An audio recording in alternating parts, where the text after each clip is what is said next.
আপনি যদি আপনার দেশকে ভালোবেসে থাকেন তাহলে এই বিষয়টা অবশ্যই আপনার সচেতন থাকা উচিত। কোন বিষয়টা?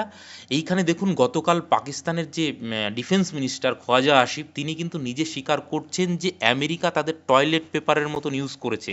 এই টাইমস অফ ইন্ডিয়ার দেখুন, use and throw us like toilet paper, এবং হিন্দুস্তান টাইমসের হেডলাইন দেখুন, US treated Pakistan worse than toilet paper, মানে টয়লেট পেপারের থেকেও খারাপভাবে ইস্তেমাল করেছে। তো এইটার সঙ্গে আমাদের কি সম্পর্ক? না, আমাদের অনেক সম্পর্ক আছে।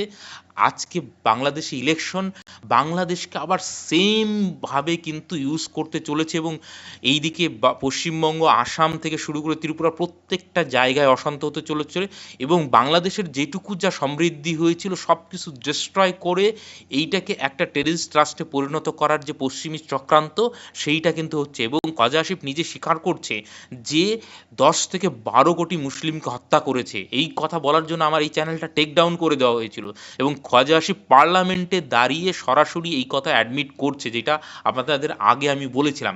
এটা থেকে খুব সতর্ক হওয়া উচিত। পশ্চিমারা জাস্ট নিজেদের স্বার্থ বোঝে, আর কিচ্ছু বোঝে না। এইখানে দেখুন পার্লামেন্টে Asif ফার্স্ট also পোস্টে spoke about Pakistan's role in the anti-Soviet war in 1980s. He said the conflict was framed as religious duty by the Pakistan's defense minister Khwaja Asif has made one of his most glaring admissions yet. In parliament, he spoke against Pakistan's past ties with the United States.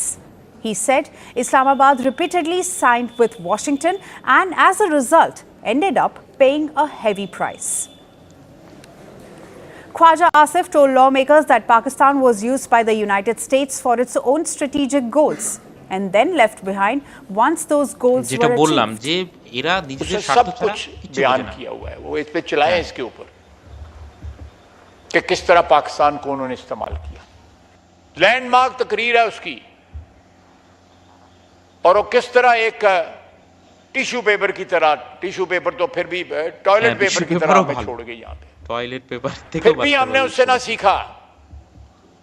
और 2 घंटे के लिए यहाँ पे bill Clinton आया, কিভাবে আমেরিকার এখানকার The তারিফ defense ইয়ে করেছে সেটা ওখানে বলছে। এবং ইউএসএসআর, এই যে এখন যে পাকিস্তানে যে টেররিস্ট অ্যাটাক হচ্ছে, মানে ভারতকে ব্লেম করা হয়, সেটা ইনিও আবার স্বীকার করছেন। এইটা হচ্ছে সোভিয়েত ইউনিয়ন যে আফগানিস্তানে এসেছিল, তো তখন কিন্তু আমেরিকার হয়ে পাকিস্তান যে যুদ্ধ করেছিল তার ফ্ল্যাশব্যাক, এবং তার জন্য জেহাদের যে ডেফিনেশন, সেইটা কিন্তু আমেরিকার নির্দেশে তাদের কারিকুলামে মানে বদল করা হয়েছিল। তাহলে ভাবুন যে আমেরিকা জেহাদের ডেফিনেশন ঠিক করছে তার উপর বেস করে, এবং এটা আমার কথা নয়, আপনি নিজেই শুনুন, খোয়াজা পার্লামেন্টে দাঁড়িয়ে कि वो जहाद था, कोई जहाद वगैरह नहीं था। হ্যাঁ, कोई জেহাদ নেই था।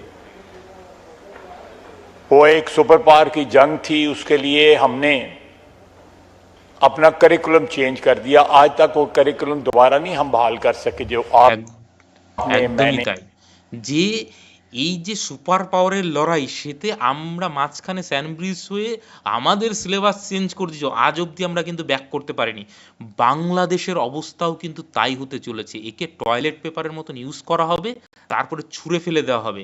এবং ইনি নিজেই স্বীকার করছেন যে 23 বছর 22 বছর যে আফগানিস্তানে আমরা লড়াই করেছি, 10-12 কোটি মুসলিমের হত্যা, এবং গাদ্দাফিকে যে মারা হয়েছে, লিবিয়ার যিনি শাসক, গাদ্দাফির ছেলেকে মারা হয়েছে, আপনারা জানেন। তো এই মিডিল ইস্টে কি করেছে আপনারা জানেন। এইটা কিন্তু নর্থ ইস্ট ইন্ডিয়া এবং বাংলাদেশ এবং মায়ানমার, এই জায়গায় কিন্তু এই যে 80-90-এর দশকে, যেটা 70-80-90-এর দশকে যেটা মিডিল ইস্টে হয়েছিল, সেটা কিন্তু এই আগামী 10-20 বছর, মানে দুটো দশকের মধ্যে এখানে হতে চলেছে, এবং এর প্রভাব আপনার জীবনে সরাসরি পড়বে।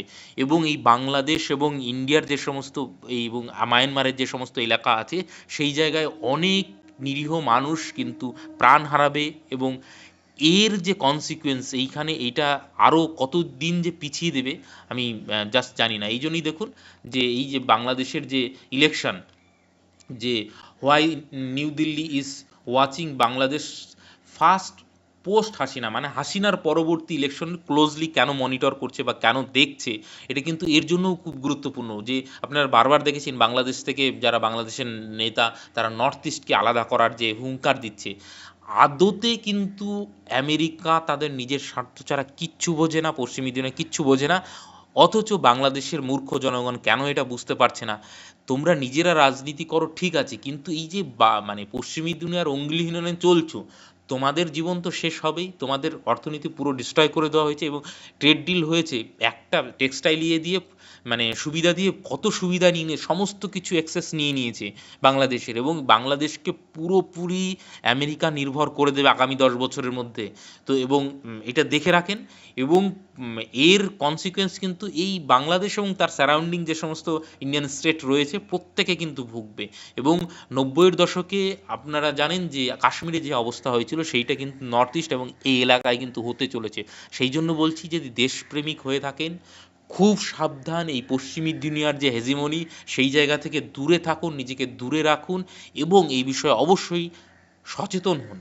আপনি নিজের রাজ্যে রাজনীতি করুন, দেশে রাজনীতি করুন, নিজের মধ্যে দর কষাকষি করুন, তাতে কোনো ইস্যু নেই, কিন্তু যখনই আপনি অন্যর কোলে গিয়ে অন্য দেশের আঙ্গুলি হিলনে চলবেন, তখন কিন্তু তারা তার স্বার্থের জন্য আপনাকে, আপনার দেশকে মানে যা খুশি তাই বিক্রি করে দেবে, ফেলে দেবে, যা টয়লেট পেপারের মতন ইউজ করবে, এবং তারপরে প্রয়োজন শেষ হয়ে গেলে আপনাকে কিন্তু ছুঁড়ে ফেলে দেবে। তো অবশ্যই আপনাদের মতামত আপনারা নিশ্চয়ই জানাতে পারেন এই বিষয়ে, যদি আপনাদের ভিন্ন মতামত থাকে। কিন্তু আমার মানে এই বিষয়টা কিন্তু খুব স্ট্রংলি আমি বিলিভ করি যে আর যাই হোক, পশ্চিমী দুনিয়ার হেজিমনিতে আমি কোনোদিনও ওই ফাঁদে পা দিতে রাজি নই। তো যাই হোক, আপনারাও কমেন্ট করতে পারেন এই বিষয়ে আপনাদের কি মতামত।